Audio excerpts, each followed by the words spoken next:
لا إله ما علمتنا إنك أنت العليم الحكيم وتب علينا إنك أنت التواب الرحيم رب اشرح لي صدري ويسر لي أمري واحلل عقدة من لساني يفقهوا قولي أما بعد اللهم افتح لنا بفتوح العارفين الفاتحة.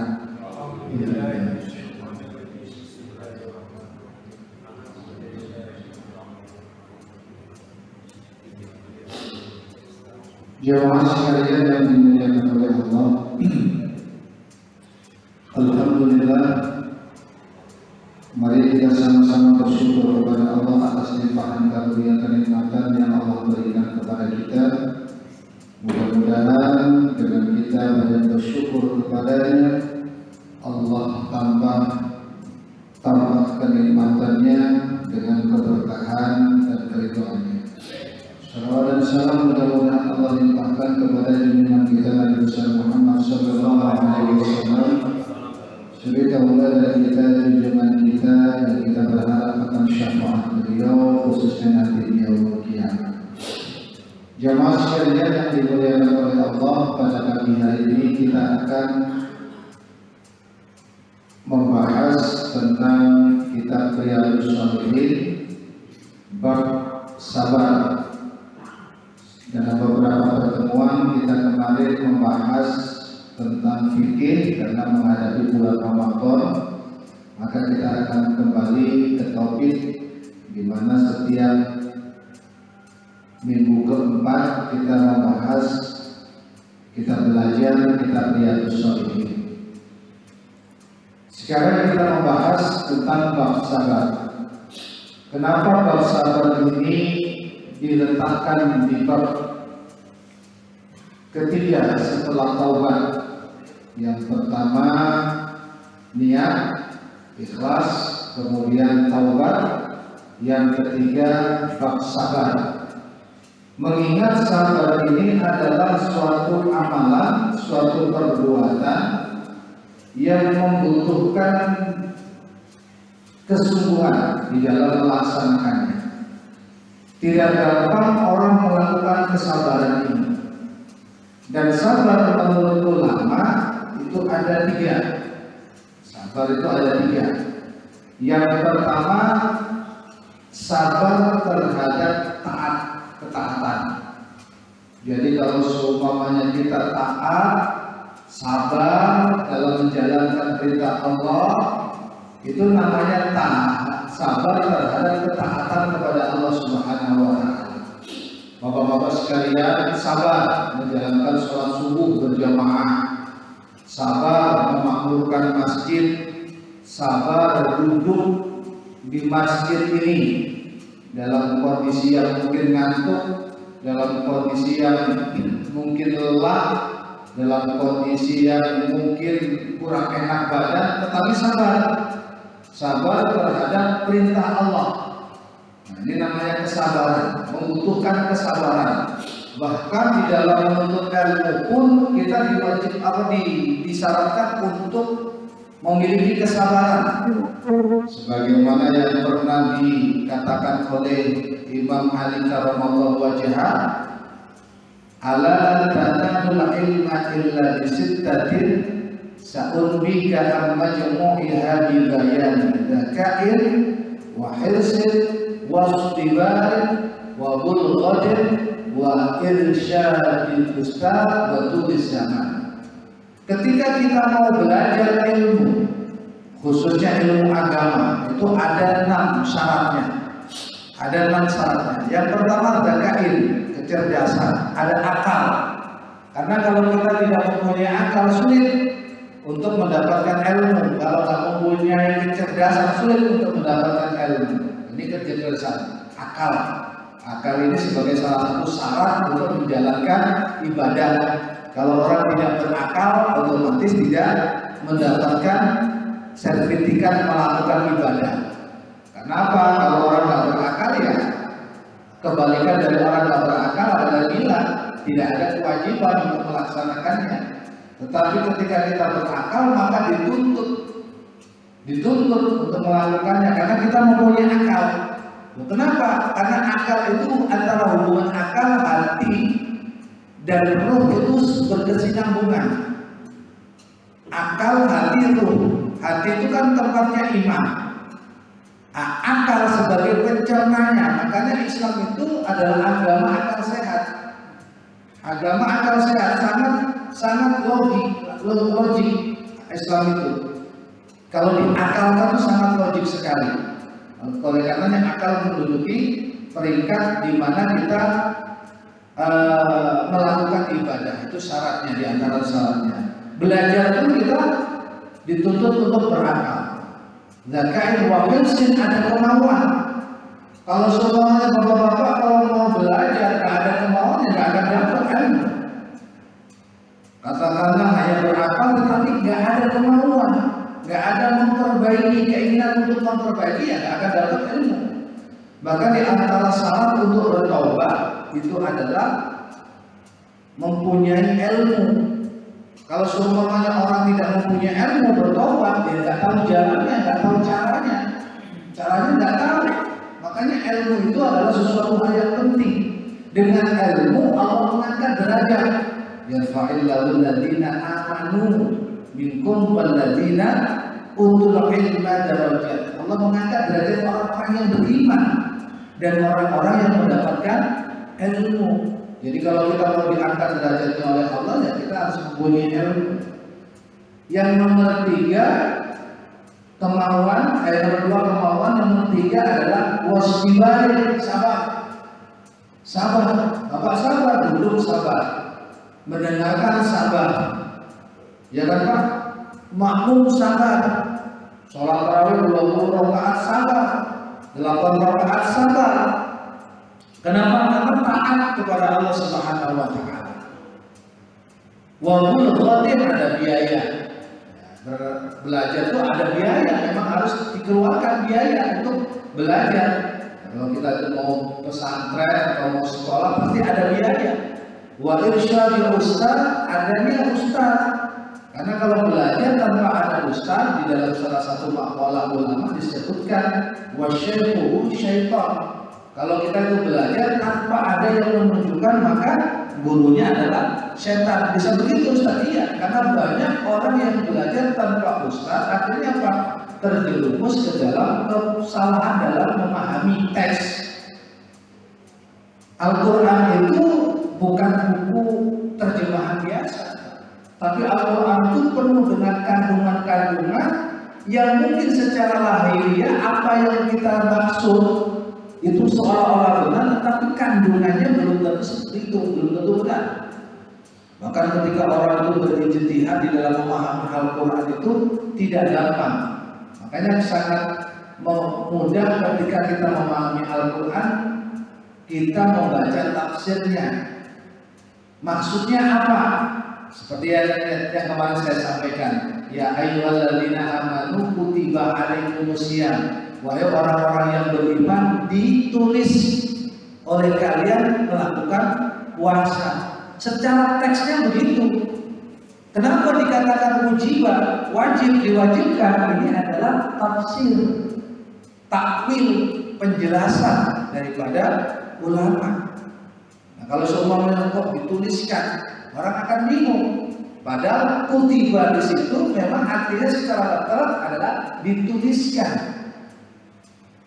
Namun diartikan, ditafsirkan wujibah, diwajibkan. Nah, itu perlu adanya yang menjelaskan. Ustaz, lahir satu ustaz, waktu di zaman dan sepanjang masa. Belajar itu jangan dipatokin dengan usia, terus belajar. Minimal adalah belajar untuk memperbaiki diri. Karena setiap kita itu pasti akan, bukan pasti akan, biasanya kadang-kadang terpeleset. Terpeleset Pak, kita itu kadang-kadang. Kita sudah rajin ini beribadah. Ini ada keterpelesetan. Keterpelesetan pertama, yang pertama itu yang bahaya itu adalah kesombongan. Kita kan ibadah Pak rajin itu kok. Sabtu Minggu aja berturut-turut nih Pak, tahajud. Kalau kita nggak bisa keren, kita akan merasa itu, wah saya hebat. Dan ketika itu muncul kata-kata yang keluar dari mulut kita kadang-kadang menyepelekan orang. Pernah itu saya itu ditegur sama istri saya.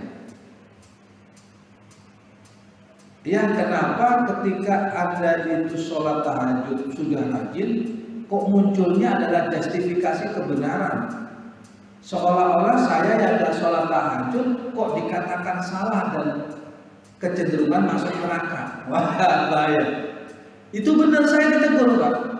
Akhirnya saya merenung apa iya. Tapi ketika kita sombong itu nggak sadar. Nggak sadar sombong itu nggak sadar. Apa iya? Akhirnya saya merenung. Oh iya. Ketika kita itu muncul kebanggaan Pak. Seolah-olah kita itu sudah sampailah dalam taraf siddiqin, solehin, orang-orang siddiq, orang-orang yang soleh. Tetapi di pandangan orang lain, ketika mereka itu ditegur, katakanlah mereka itu disalahkan, mereka membalik, melihat kita. Kenapa kita yang rajin ibadah itu muncul kebanggaan dan kesombongan? Oleh karenanya ada maqalah ulama, ketika Anda itu beribadah, kemudian muncul kesombongan, itu lebih baik orang yang tidak melakukan ibadah tetapi muncul pengharapan. Jadi kita ibadah nih Pak, muncul kesombongan. Itu masih bagus orang yang tidur, katakanlah tidur, tidak ibadah salat tahajud maksudnya ya, di tahajud, tetapi berharap kepada Allah, ya Allah saya menginginkan salat tahajud dan menjadi lebih baik ya. Itu masih baik itu. Daripada kita rajin tahajud tapi munculnya adalah kesombongan. Perlu ini belajar. Nah belajarnya begitu dari mana? Ya, terus kita mengkaji. Makanya ketika kita itu belajar ini saling mengingatkan. Wa tawassaw bil haqqi ya di sini. Wa tawassaw bil haqqi itu di sini. Ini sabar. Sabar itu dalam hal apapun kita dibutuhkan sabar. Orang belajar saja di pelajaran umum saja kita dibutuhkan sabar. Sampai mempunyai gelar sarjana juga harus sabar. Ketika kita mau asistensi sama dosen, sabar. Ditolak, dicoret, sabar. Yang kedua sih ada, tetapi tetap kita jalankan, itu namanya sabar. Kok begini ya dicoret, sabar. Maka sabar itu menduduki peringkat yang utama. Beribadah pun sabar. Sabar terhadap taat. Yang kedua sabar terhadap maksiat. Maksudnya apa sabar terhadap maksiat? Maksudnya sabar untuk tidak melakukan maksiat. Makanya ada ulama yang mengatakan walaupun ini hadis dhaif, ini mengandung pengajaran yang bisa untuk kita jalankan sebatas untuk motivasi. Kan kita sering mendengarkan hadis naumus shaim ibadatun wa sumtuhu tasbihun wa du'a'uhu mustajabun. Ini ada yang mengatakan dhaif.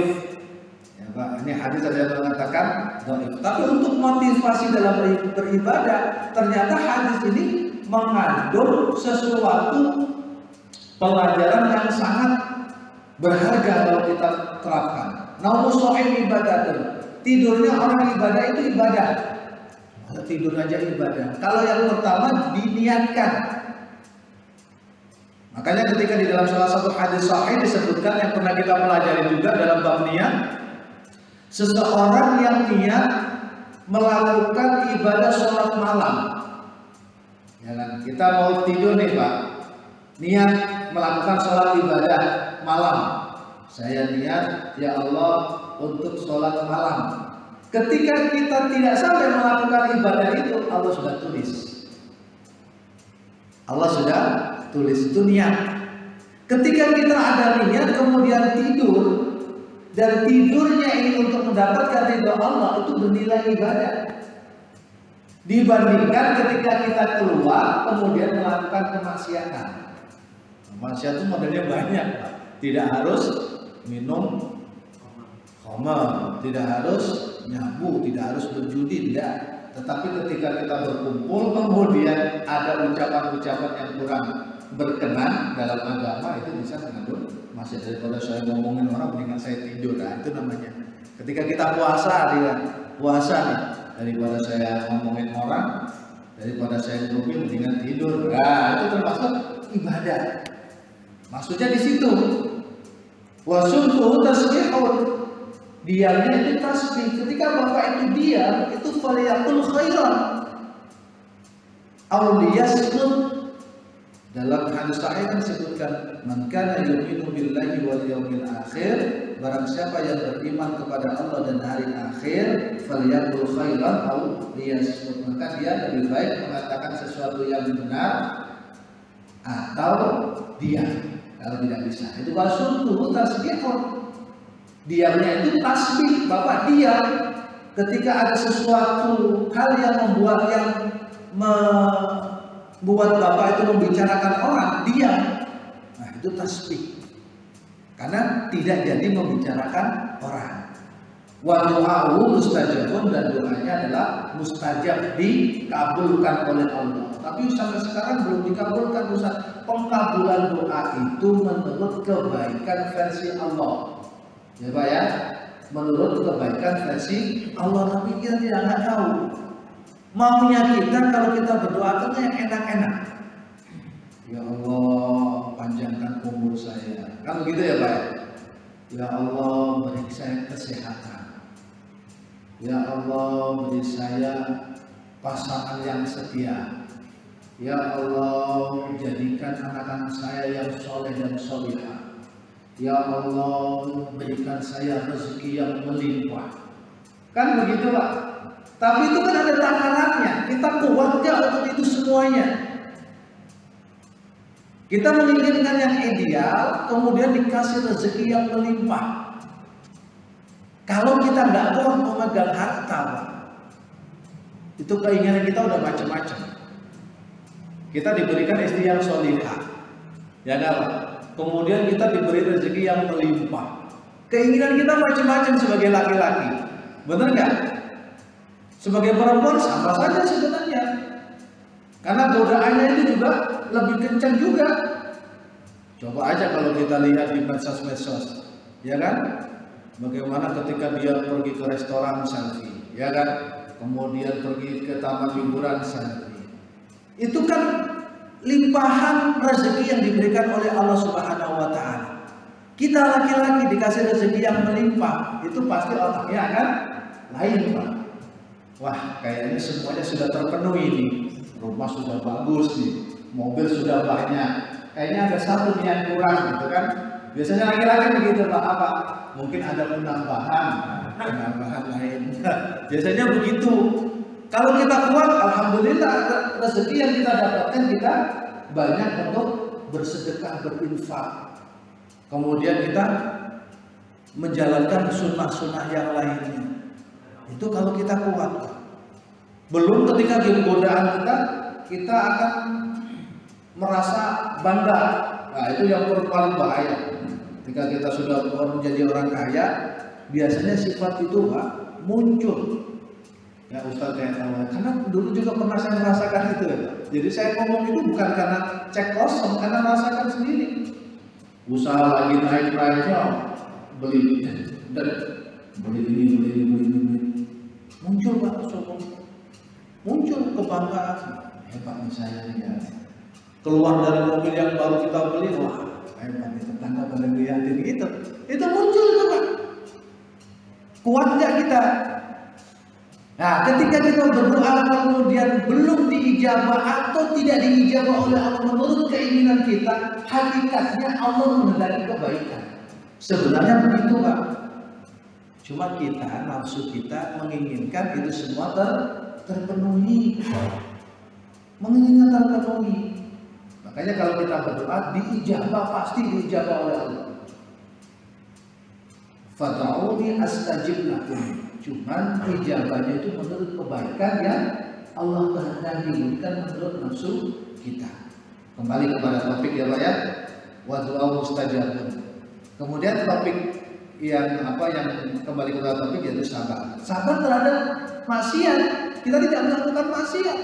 Dikasih rezeki oleh Allah, kecenderungan kita untuk melakukan sesuatu yang mungkin tidak diridhoi oleh Allah. Itu biasanya begitu Pak. Biasanya minimal nih Pak, minimal maaf nih. Kalau kita harus mendapatkan rezeki yang melimpah, waktunya orang-orang sholat, ya orang-orang sholat, kita itu di taman hiburan, kita di tempat hiburan. Walaupun kita nggak maksiat ibaratnya, tapi kadang-kadang kita lalai.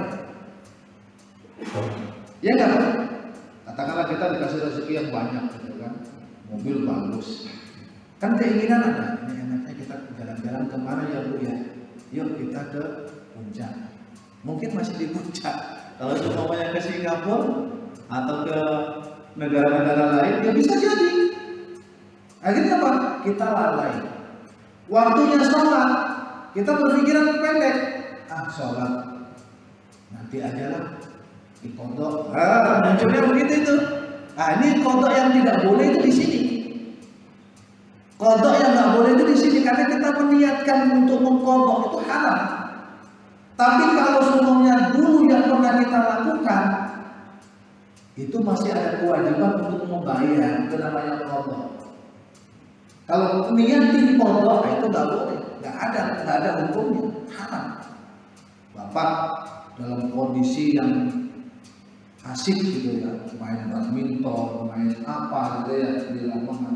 Kemudian Allahu Akbar, maghrib itu kan waktunya pendek ya Pak. Tanggung nih, belum game, belum sampai final, belum sampai selesai lah. Kita lihat nanti aja di kodok, ini kan. Pernah nggak melakukan itu Pak? Biasanya manggut-manggut ya. Kenapa ya? Alhamdulillah kalau enggak, alhamdulillah Allah menetapkan keimanan. Tahu, langsung kita keluar sholat. Nonton aja Pak di bioskop. Lagi film seru-serunya kita lihat jam. Udah jam 5:30. Padahal dimulainya jam 3 belum asar. Kurang lebih 10 menit lagi asar. Filmnya film panjang lagi kan gitu kan, film India kan panjang itu. Belum selesai jam 5:30, nanti aja di kota lalai. Berarti kita tidak kuat. Ketika kita bisa keluar dari arah situ, walaupun ketika kita nonton film itu sebenarnya mengundang syahwat. Kalau dibilang haram ya sebenarnya haram kalau semuanya kita mau ini. Mengundang syahwat, tapi ketika kita bisa keluar dari situ untuk melakukan sholat, maka kita termasuk sabar terhadap maksiat. Sebenarnya film sendiri itu juga mengandung maksiat Pak, sebenarnya ya. Kalau nggak usah nonton film, itu jauh lebih bagus, berarti kesabarannya lebih bagus. Sabar, jadi sabar terhadap taat, sabar terhadap maksiat, sabar yang ketiga adalah terhadap ujian. Musibah. Lah ujian itu bertingkat-tingkat. Jangan semuanya dianggap ujian. Bisa itu ujian ya, bisa itu peringatan ya, bisa itu hukuman ya. Tergantung dari kondisi kita. Jadi kalau semuanya kita itu ada sesuatu Pak, itu harus introspeksi. Kalau kita terus meninggalkan kewajiban, jangan dibilang itu adalah ujian. Tapi kalau semuanya kita tidak meninggalkan kewajiban, terus beribadah kepada Allah, maka itu bisa menjadi ujian. Bagaimana kalau semuanya kita beribadah kepada Allah tetapi mengkonsumsi sesuatu yang tidak benar, mengkonsumsi sesuatu ya hal yang kita dapatkan tidak benar gitu Pak, yang dari harta yang tidak benar, itu apa? Bisa peringatan. Jangan melakukan itu. Bisa peringatan. Maka kembalilah kepada Aku. Nah kan begitu oleh Allah ditegur begitu. Bisa menjadi apa namanya? Azab. Cobaan itu bisa, ujian itu bisa menjadi azab ketika kita sudah diperingatkan tetapi tidak mau meninggalkannya. Hukuman.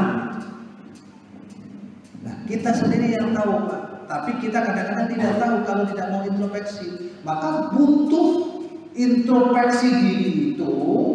Muhasabah itu adalah sesuatu hal yang perlu untuk kita lakukan. Man dana nafsahu wa amila lima ba'dal maut. Kalau hadisnya mengatakan orang yang melihat, mandana, melihat ke dalam, dana itu sebenarnya artinya itu merendahkan. Orang yang melihat dirinya bahwasanya banyak kekurangan, kemudian wa amila lima ba'dal maut, dan melakukan kebaikan untuk persiapan menghadapi ketemu dengan Allah. Maut, kematian, sabar. Jadi ketika kita bersikap sabar tentang itu semuanya, maka Allah akan senang terhadap kita. Innallaha ma'as sabirin. Innallaha yuhibbut tawwabina wa yuhibbul mutatahhirin. Ada ayat lain yang mengatakan Allah suka terhadap orang-orang yang sabar. Orang-orang yang sabar itu menduduki peringkat yang utama di sisi Allah Subhanahu wa taala. Oleh karenanya jamaah sekalian yang dimuliakan oleh Allah, ini ada beberapa hujjah. Pertama adalah surah Al-Imran ayat 200, kemudian ada surat Al-Baqarah 155, kemudian ada Az-Zumar ayat 10. Kalau kita baca ya ayyuhalladzina amanu sabiru wassabiru warabitu. Wahai orang-orang yang beriman, sabarlah kalian dan saling mengikat. Robito itu saling mengikat, saling berkasih sayang. Kemudian ini tentang keimanan, sabar terhadap keimanan. Walanabluwannakum bisyai'in minal khaufi wal ju'i wa naqsin minal amwali wal anfusi wat thamarat wa basyiris sabirin. Allah akan menguji kepada kalian semua dengan sesuatu. Apa? Ketakutan. Ketakutan. Sekarang di musim pandemi itu orang hampir takut. Waspada memang, ya Pak ya, waspada memang. Tetapi jangan sampai menimbulkan ketakutan yang berlebihan. Memang orang kena corona itu nggak enak banget. Kenapa saya bilang begitu ya? Karena saya ngalamin nggak enak. Enggak enak, nafas tersengal, nafas sesak itu memang benar. Kalau seumumnya nggak kuat, ada yang meninggal itu memang benar. Kenapa bisa begitu Ustaz? Mungkin dulu saya juga nggak percaya. Saya sudah sampaikan ya di pengajian, nggak percaya saya. Maka saya semakin di mana-mana itu pakai masker. Memang ini namanya di pengajian tempat lain itu saya diketawain sama mereka. Tuh nggak pakai masker lagi, pakai ini banyak ya. Diledekin, pakai ini lagi. Karena orang kena corona itu nggak enak, paling nggak enak untuk saya. Saya merasakan itu tersengal, badan kurus karena nggak makan, nafsu makan tuh hilang. Nafsu makan hilang. Itu jalan aja nih Pak, 5 langkah udah. Saya kalau ada kena corona mendingan isolasi mandiri. Karena apa? Nggak stres. Kalau di rumah itu kan masih ketemu dengan anak-anak walaupun di jarak jauh. Tapi kalau di rumah sakit, dikit-dikit ada sirine orang meninggal, lebih stres lagi Pak. Lebih stres lagi. Naik tangga tersengal. Benar Pak? Tapi tetap, ketika kita begitu itu, wasta'inu bis-sabri was-shalah, innallaha ma'as sabirin. Ketika menghadapi itu semuanya, kalian bersabar dan melakukan sholat, jangan ditinggalkan sholat Pak. Kondisi apapun jangan ditinggalkan. Karena sholat itu benar-benar menolong buat kita. Benar-benar menolong Pak. Saya itu sudah membuktikan. Tidak di luar orang lain, bukan.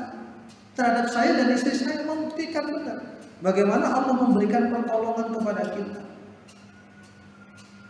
Dan memang membutuhkan sebab akibat ya Pak, pasti karena kita hidup di dunia ini membutuhkan sebab akibat. Wal khawfi, ketakutan. Tapi kita sabar, tetap kita harus menjaga. Wal ju', lapar. Berarti kan padahal Allah sudah menjamin rezeki kita. Wa naqsin minal amwal, kekurangan dari harta benda. Kalau orang udah kaya Pak, derajatnya kaya nih, banyak rezekinya. Usaha kurang sedikit saja, udah stres. Udah stres. Ketika dalam posisi itu, usaha kurang, wah bagaimana nih caranya? Padahal kita menggaji karyawan sekian, Kayaknya dulu karena zaman saya itu sampai 15 orang, sekarang tinggal 2. Itu berarti kakaknya juga udah jalanin aja, dapat berapa? Saya mempunyai cabang 3 dulu. Tapi sekarang udah tinggal 1 dipertahankan. Yes, kita akhirnya apa? Menghadapi situasi tersebut harus mendekatkan diri kepada Allah. Wasta'inu bis-sabri was-shalah. Sabar dan sholat. Sholat menjalin hubungan kepada Allah Subhanahu wa taala, menjalin hubungan dengan Allah Subhanahu wa taala. Terus kita lakukan innallaha ma'as-shabirin. Sesungguhnya Allah beserta orang-orang yang sabar. Di dalam hadis baginda Rasulullah sallallahu alaihi wasallam bersabda, "At-tuhuru syatrul iman." Suci itu sebagian daripada iman. Kita wudu bersuci. Kita membersihkan kotoran bersuci. Kita mandi junub bersuci. Itu adalah syatrul iman. Kalau tidak melakukan itu semuanya, maka ibadahnya tertolak. Orang gara-gara pipis, kemudian cara membersihkannya nggak bersih saja langsung diazab kubur, Pak. Makanya kita kalau semuanya pipis yang berdiri atau yang jongkok, hati-hati jangan sampai mercik. Di pesawat, di kereta, di bis, ya kan Pak? Padahal kita nggak memakai baju lain selain baju yang kita bawa. Hati-hati. Pipis langsung mercik, pergi ke mall. Nah, kalau pipis itu bahaya. Harus hati-hati Pak. Karena ada orang yang disiksa di dalam kubur gara-gara cara membersihkannya tidak benar. Walhamdulillahi tamla'ul mizan. Kita mengucapkan alhamdulillah itu memenuhi timbangan. Kenapa? Karena bersyukur. Kalau bersyukur Allah suka. Bapak-bapak nih naik kendaraan. Ada orang parkir, kita kasih. Kemudian dia mengucapkan terima kasih Pak. Hati Bapak senang nggak? Atau orang minta-minta, kemudian kita kasih. Orang tersebut mengucapkan terima kasih ya Pak. Senang nggak Pak? Pelong nggak kita? Ketika kita kasih kemudian orang itu berterima kasih kepada kita. Pelong nggak? Pelong. Allah mengasihi kita nafas, mengasihi kita bisa duduk, mengasihi kita bisa mendengar, mengasihi kita bisa melakukan aktivitas, makan enak, minum enak, tidur enak, kemudian kita mengucapkan alhamdulillah dengan sepenuh hati kita. Ibaratnya urat-urat kita pun tergerak mengucapkannya. Itu memenuhi timbangan nanti kelak di yaumul qiyamah. Bapak berdiri dari sini, kemudian dalam kondisi diampuni, mengucapkan alhamdulillah. Saya lagi sudah beribadah. Itu memenuhi timbangan. Bapak bangun tidur tidak harus ngaji, bangun tidur. Mengucapkan alhamdulillahilladzi ahyana ba'da ma amatana wa ilaihi nusyur. Ya Allah, saya berterima kasih sudah menghidupkan saya kembali dan kepadamu nanti kita akan kembali. Ustaz, saya kan hafal doanya alhamdulillah saja cukup. Alhamdulillah, hidup lagi, ya kan? Hidup lagi kita. Karena mati sebentar itu ya tidur. Kita mengatakannya istirahat itu mati sebentar, tidur. Kemudian kita mengucapkan alhamdulillah, hidup lagi. Itu memenuhi timbangan. Tidak hanya tidur Pak, keluar dari membuat hajat. Alhamdulillah adhaba anni al-adha. Ya Allah, terima kasih sudah mengeluarkan penyakit dari diri saya. Kotoran. Makanya itu sunnah Rasulullah Sallallahu Alaihi Wasallam. Belum hafal alhamdulillah saya cukup. Keluar alhamdulillah sambil tepuk-tepuk perut. Alhamdulillah, ya kan? Kita lagi dalam kondisi yang bersyukur kepada Allah Subhanahu Wa Taala. Wa subhanallahi walhamdulillahi tamla'an. Ucapan tasbih subhanallah walhamdulillah memenuhi dua timbangan. Au tamla'u ma bainas samawati wal ardh, atau memenuhi langit dan bumi. Bapak-bapak pagi-pagi membaca subhanallah alhamdulillah wa la ilaha illallah wallahu akbar dengan sepenuh hati, Pak, itu memenuhi timbangan langit dan bumi. Sebenarnya kalau kita itu mau mengamalkan itu semuanya sih, insya Allah Allah akan mempermudah kita mengamalkan kita. Insya Allah. Kemudian wassalatu nurun, salat itu cahaya, nur, sinar cahaya. Wassadaqatu burhan, sedekah itu petunjuk, burhan yang menerangi kita. Sedekah, banyak sedekah ya Pak ya. Sedekah sama anak istri boleh ya Pak ya, memang boleh, kewajiban malah sedekah sama anak istri. Ucapannya sedekah Ustaz, iya.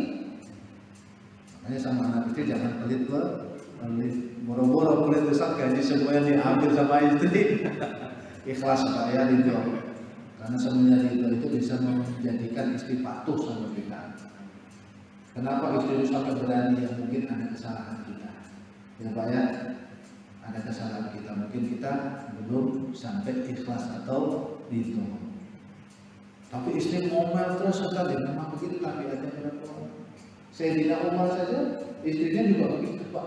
Ada sahabat yang mau ngadu, istrinya begitu gitu kan, cerewet gitu kan, mau ngadu ke Sayyidina Umar. Lihat Sayyidina Umar dalam kondisi yang dimarahin istrinya. Itu Amirul Mukminin Pak. Amirul Mukminin itu orang kafir takut sama Sayyidina Umar. Saking tegasnya, kalau sebelum Islam itu galaknya minta ampun. Ya, tapi hatinya lembut, galak tapi hatinya lembut. Beliau itu bukan galak, tegas itu hatinya lembut. Saking, tapi ketika sama istrinya beliau diam. Tapi memang sulit Pak ya. Kadang-kadang kita kalau semuanya mempunyai temperamen juga ngebalas. Istighfar aja Pak ya, banyak istighfar gitu aja. Memang kita belum menjadi manusia yang sempurna, tapi terus belajar. Ayo kita belajar bersama-sama. Ngaji ini belajar. Wasabru dia'un. Nah, sabar itu sebagai dia, cahaya yang menyinari kita. Sabar. Nah, tadi itu sabar. Wal Qur'anu hujjatun, Qur'an itu hujjah laka aw alaika. Kullun nas yahudu faba'idun nafsahu famu'tiquha aw mubiquha. Setiap jiwa manusia itu ada tergading. Maka belilah dengan sesuatu amalan tadi yang disebutkan. Apa saja amalan tadi? Bersuci dengan benar, banyak mengucapkan zikir, alhamdulillah, subhanallah, banyak melakukan ibadah, sholat. Intinya adalah sholat 5 waktu jangan ditinggalkan. Syukur-syukur bisa sholat berjamaah dengan benar, banyak bersedekah, kemudian sabar, banyak membaca Al-Quran. Ya Pak ya, mari bersama-sama memperbaiki diri. Mudah-mudahan kita semua termasuk orang-orang yang selamat di dunia dan akhirat. Kira-kira itu Pak yang saya sampaikan, mudah-mudahan bermanfaat. Yang jelas kita sabar ya Pak ya, ngaji pun sabar Pak, sabar. Saya juga harus sabar.